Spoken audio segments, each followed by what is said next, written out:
राजस्थान में कई भर्ती परीक्षाओं में बेरोजगारों के साथ में छलावा हुआ। रीट परीक्षा में पेपर लीक का प्रकरण होने के बाद भी सरकार ने लंबे समय तक कार्रवाई नहीं की। अब तथ्यात्मक रिपोर्ट एवं अपराधियों को पकड़ने के बाद बड़े बड़े नाम सामने आ रहे हैं और अब रीट परीक्षा लेवल 2 को निरस्त कर दिया गया। टीएसपी क्षेत्र के लिए विज्ञप्ति अलग निकलती है और इसके पद भी अलग थे। यहाँ छात्रों में आक्रोश में बरकरार है।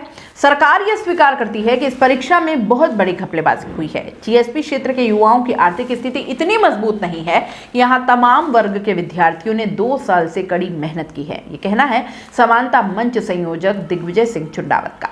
समानता मंच ने रीट परीक्षा में धांधली का विरोध करते हुए अभ्यर्थियों की मदद की मांग की। हर अभ्यर्थी को 3000 रुपए हर महीने सहायता देने को कहा। मांग नहीं माने जाने पर सरकार के खिलाफ प्रदर्शन की चेतावनी दी। डूंगरपुर में समानता मंच के संरक्षक दिग्विजय सिंह ने कहा कि टीएसपी क्षेत्र में सभी वर्ग के परिवारों की आर्थिक स्थिति ठीक नहीं है। क्षेत्र के 15,500 शिक्षित बेरोजगारों ने रीट परीक्षा में आवेदन किया। लाखों रुपए और परीक्षा की तैयारी के लिए कोचिंग और किताबों पर करोड़ों रुपए खर्च किए। सरकार की नाकामी की वजह से इन युवाओं की मेहनत पर पानी फिर गया। बड़े पैमाने पर आर्थिक नुकसान झेलना पड़ा। दिग्विजय सिंह ने कहा कि टीएसपी क्षेत्र में निवास करने वाले 15,500 अभ्यर्थियों को सरकार फसल खराबे के मुआवजे और दुर्घटना मुआवजे की तर्ज पर 25,000 प्रति अभ्यर्थी मुआवजा देने की मांग की है। इसके साथ ही रीट परीक्षा वापस होने तक हर अभ्यर्थी को 3,000 रुपए हर महीने सहायता भी देने को कहा। दिग्विजय सिंह ने टीएसपी क्षेत्र के सभी वर्ग के युवाओं के हितों को देखते हुए जनप्रतिनिधियों को राजनीति से ऊपर उठकर सहायता के लिए आगे आने की बात कही। दिग्विजय सिंह ने बताया कि समानता मंच अपनी मांगों को लेकर टीएसपी क्षेत्र के विधायकों से मिलेगा। समानता मंच सामाजिक आंदोलन के रूप में बेरोजगारी की आवाज उठाएगा। चुंडावत ने आगे कहा कि बेरोजगारों के लिए धरने पर बैठूंगा और स्वयं भूख हड़ताल से इसकी शुरुआत करूंगा। वर्तमान समय में भी राजस्थान में एक बड़ा मुद्दा आया, पर जिसकी आग हमें बहुत पहले से दिखती हुई नजर आई थी और पहले से ही शंका थी, जो पिछले कई परीक्षाओं में बेरोजगारों के साथ छलावा हुआ। तो रीट परीक्षा हुई थी, उसमें जो पेपर लीक का प्रकरण बड़े जोरों शोरों से उठा, उसके बावजूद भी सरकार ने बड़े लंबे समय तक कोई कार्रवाई नहीं की।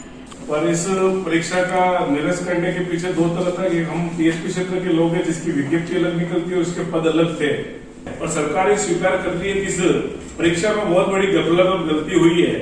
तो इसका खामियाजा कहीं न कहीं हमारे क्षेत्र के बेरोजगार साथियों को उठाना पड़ा है। और विशेषकर हम टीएसपी क्षेत्र के जनजातीय उपयोजना क्षेत्र के जो लोग हैं, जहाँ की आर्थिक स्थिति और यहाँ के गरीब लोग हैं, जनजाति वर्ग के लोग हैं, ओबीसी वर्ग के, तमाम वर्ग यहाँ के गरीब है, और उन्होंने बड़ी मेहनत से 1.5 साल मेहनत की। कोई प्राइवेट स्कूल की नौकरी करता था, कोई प्राइवेट सेक्टर में नौकरी करता था, और बड़ी जद्दोजहद के बाद इन्होंने ये परीक्षा दी।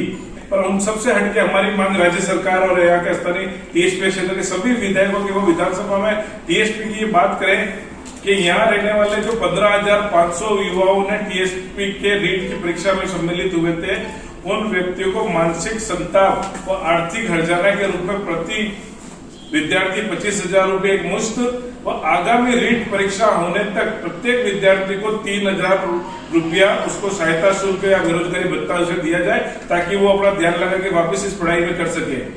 और सरकार ने जो इस रीट परीक्षा और अन्य परीक्षाओं के माध्यम से 200 करोड़ की कमाई करी है इन बेरोजगारों के माध्यम से, उस पैसे को वापस इन बेरोजगारों को दिया जाए। जो तमाम बेरोजगारों को एक मुश्त 25,000 की राशि और 3,000 जब तक परीक्षा नहीं होती है तब तक प्रतिमाह देने का अविलंब घोषणा करें, वरना हम इसको एक आंदोलन के रूप में, और हमारा एक प्रतिनिधिमंडल सोमवार को जयपुर भी जा रहा है, तो यहाँ टीएसपी क्षेत्र के तमाम विधायकों से संपर्क करके इस मुद्दे पर हमारी आवाज को और प्रखर करेंगे।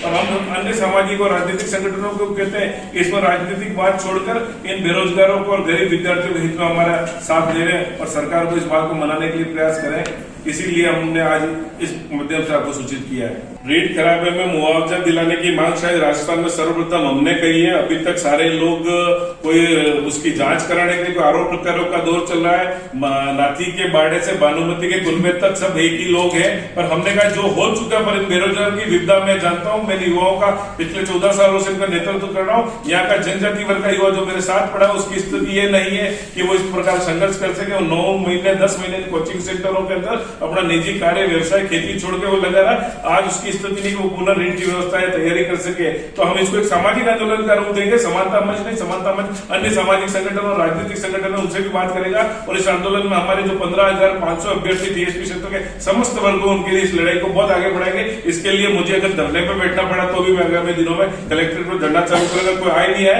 पर मैं जितना क्षेत्र के तमाम वर्गों की हमारी लड़ाई जो बरसों से जारी है उसे वो जारी रखेंगे।